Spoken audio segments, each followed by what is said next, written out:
Okay, we're back in the shop, and today we are going to test this new 12-inch aluminum fly cutter from Performance CBN.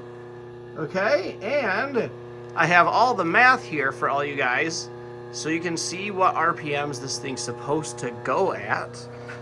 So anyways, the first thing I'm gonna do is cut this surface right now at 600 RPM at 7.5 inches a minute, which will give us an 18 thousandths basically chip. It's inches per, oops, hold on a minute, inches per rev, okay? And that is 18 thousandths size chip as it comes by on each groove. So let's get this thing started here. You guys have been patient, I appreciate it. And then I already have the travel set up for our speed. And we'll get going here right now and make some chips. And then we'll inspect this surface finish when we're done here.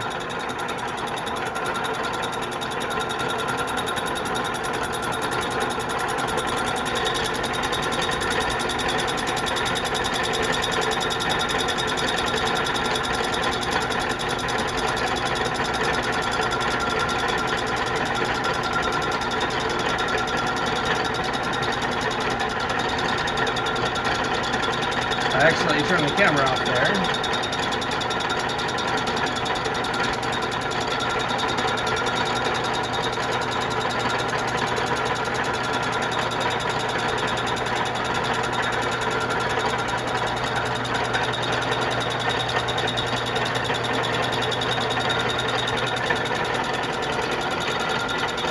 We're almost done here. We have hardly any back feeding space, so I'm going to hit stop right when this thing runs out of oil.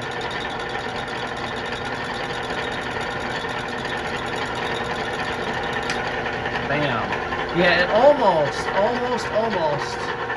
will touch there. As you can see, it is touching right there.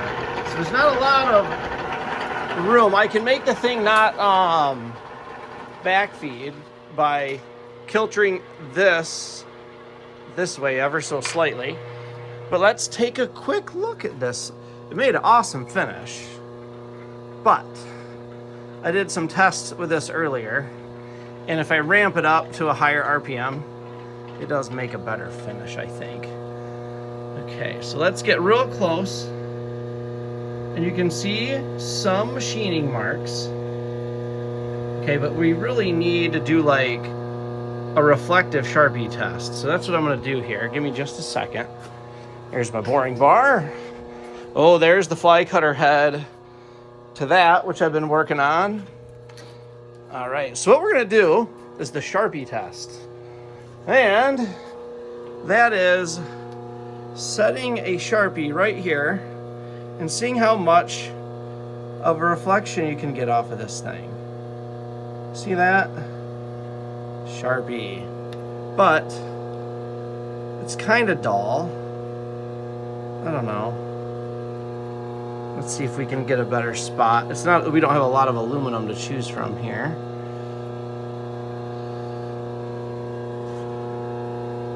But as you can see, it does have a tool drag type finish to it, but let me see if I can't zoom in on this. You see that?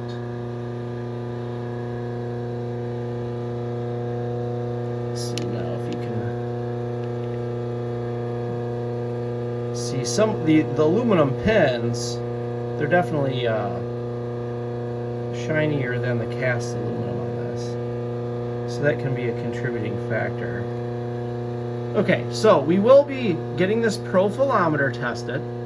Okay, I'm gonna get all these feeds and speeds basically tested, and we're gonna see what this mill does best. Okay, so that was 600 RPM, but what we're gonna do is change that to fast. I'm gonna change the gear up here, but instead of making you watch, I'm gonna show you this. Hold on. Okay, I'm not. I guess I'm gonna have to do this with two, let me get this belt down here. Doing this one-handed, I gotta move that. And then I gotta do that. Okay, we got the belt now on 1,000 RPM. I'm gonna get the cutter out of here. I'm not gonna ink this. I'm just going to cut it to save time. Because I appreciate you guys watching, and I don't wanna just do dumb tests that, I mean, some of the last test I did, I was just showing the tool and chopping some stuff. I get it. And you guys want to see the exact science behind all this. So that's what we're doing. That's what today's video is.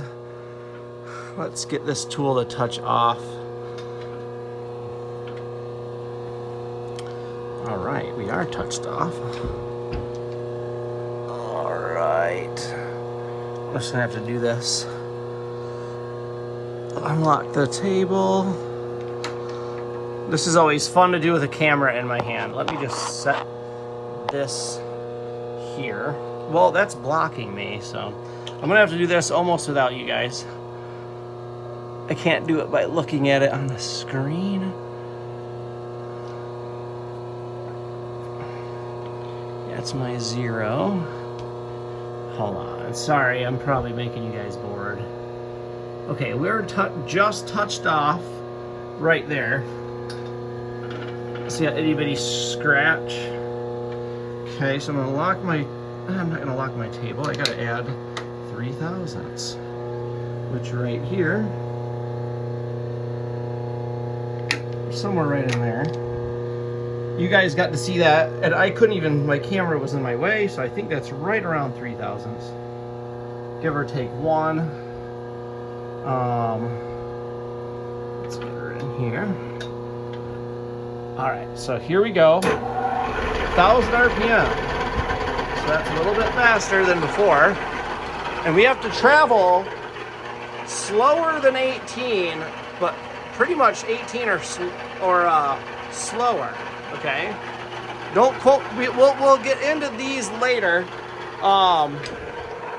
Oops. Let's get that going there.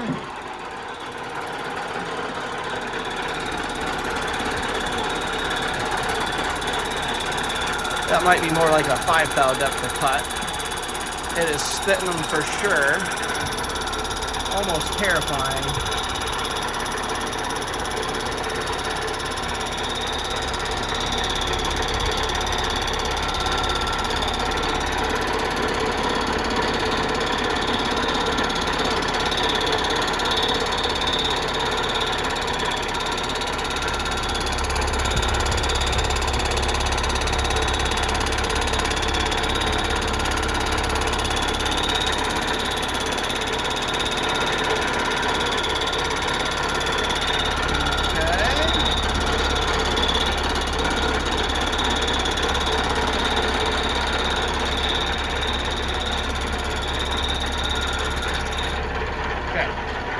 So we've done our 1,000 RPM.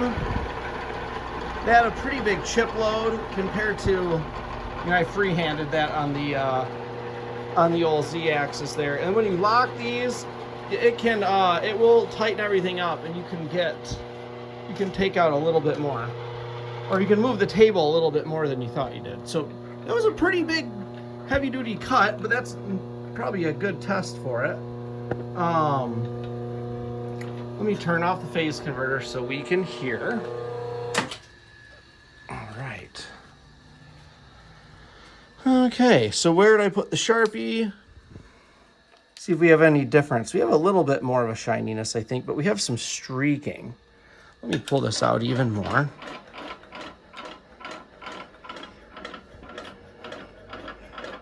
The real question is, what is going to make for me, what makes a smoother finish? So you can see this thing didn't do too bad at kind of full RPM, which was 1,000 at 9.5 inches a minute, basically. So anyways, you can see my thumbnail in there. but you really can't truly get that fine print like you can with a professional machine. We can fight all day on RPMs and whatnot. The tool itself is rigid enough to do this job. There's play in this spindle system, and you're also going to have some sloppiness in your travel here, which will all result in the deck quality here. But not bad at all. This is as good as this machine's ever done. Okay, and I've used many different FlyCutters.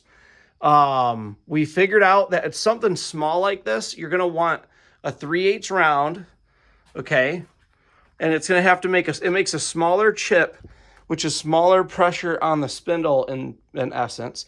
If you use a 1/2 inch round, you have to make a bigger chip to get into this isn't those numbers anymore. It changes everything drastically. Plus, if you get into a 14-inch FlyCutter like I had before, the big old Boss Hoss. So anyways, this is what you would want. The aluminum, you'd want to get 3/8 cartridges. And that was the PCD, which is for aluminum only. Okay, there's also CBN, which is for cast iron. And then there's bimetal, which we have that cartridge on it right here. And I have the inserts. We're going to test that next on the Honda Civic blocks right here. I got 3 of them ready to go. I'm going to pin deck convert, I think 2 of them, and maybe 1 of them I'll play with some sleeves. But anywho, we're going to use the bimetal cartridge in a very, not the next episode, but an episode like probably in the next week or 2. So anyways, like this video, guys, I'm trying to give you guys a like an up close look at some of these FlyCutters because they're sweet. This one I got possibly because it's defective. It came in with a little ding in it. So that's what we get to play with here is some of the, you know, the beauty marks, stuff like that we get to kind of test around with. If it's, but anyways, that's the tool from Performance CBN, and there's the finish we could get with a mill. If you guys want to just keep looking at that. That was 1,000 RPM. I mean, I was cooking though. You saw me cooking. So anyways, I mean, you can't like, I don't know if you can, it's not like, yeah, it's good, man. Like compared to anything else I've done, I mean, it's darn good. See that? See my ugly thumbnail in that? Anyway, Subarus are finicky because they can leak oil here on the, when you know, oil pan is down here and the head's here and it's on its side. So the oil comes down and the head gasket drainage is here. So Subarus are very finicky. Why we're trying out the very best of FlyCutters to see what that does. I don't think we're going to be using that 14-inch on a CNC to do the actual Subarus. And then we're going to be putting the 1/2 inch round cartridge in this machine, which we're putting a 2 horsepower electric motor on. And then here is my ball screw. And look, I got the mounting brackets for the ball screw. And that sucker is going to be behind here. And there's the ball. And, you know, push the thing back and forth. Anyways, last but not least, I've been playing with my boring bar, getting some stuff. This was at this table. Here's the FlyCutter head that came with the Peterson. It is a beast. And I sandblasted all this rust slag off of it. And then I decided just to paint it red for the time being. But I think I'm going to cut like this whole chunk off and this whole chunk and make it like a bar. Okay, so that way it weighs a lot less. And when I start the electric motor up on the machine, it's not having to do as much inertia. The issue will be then it is not balanced. So if I don't know. I haven't thought that far ahead. I just didn't want it sitting around rusty anymore. And I wanted to put one of the tool cartridges in this thing. So other than that, I'm trying to make a little boring bar holder, the boring bar plate, and it'll sit on my new little boring bar stand, which is this thing. And I'm going to try to get this up a little bit higher so I can put blocks underneath it. And then I will have the boring bar sitting unlocked to this plate, but still acting as a traditional boring bar where you drop the anchor through to this type of thing to get the boring bar straight. It'll be going on there. So anyways, little project for the shop. This is the double block one that after I got it started, it has just the slightest warpage to it. And I'm freaked out that it's not really thick enough. Anyways, that's one of my summer projects gone paused. It's a double block boring bar stand. And right now it's acting really good as my metal block holder in some micrometers and tools. And anyways, well, that's the shop for today, guys. Like, share, and subscribe. I hope you like the FlyCutter, my quick little tour. We'll be doing more videos, you know, with this stuff. So follow us. I'll be happy to show more. And I will be dealing with more of these. You guys asked about the sanding blocks. I mentioned it. Here's a really nice one. This is more like a leveling block, which I used to tram the machine. I put this block on the deck because it's nice and long. And I could touch off with the dial indicator right here to dial in the tram of my machine. So anyways, this thing's nice. And then I had a whole bunch of 12-inch ones, I think, that I was using to lap the deck with when we were done with some ink on it. So anyways, all right, I'll let you go. Take it easy, everyone. Thank you very much. I appreciate you all. Bye-bye.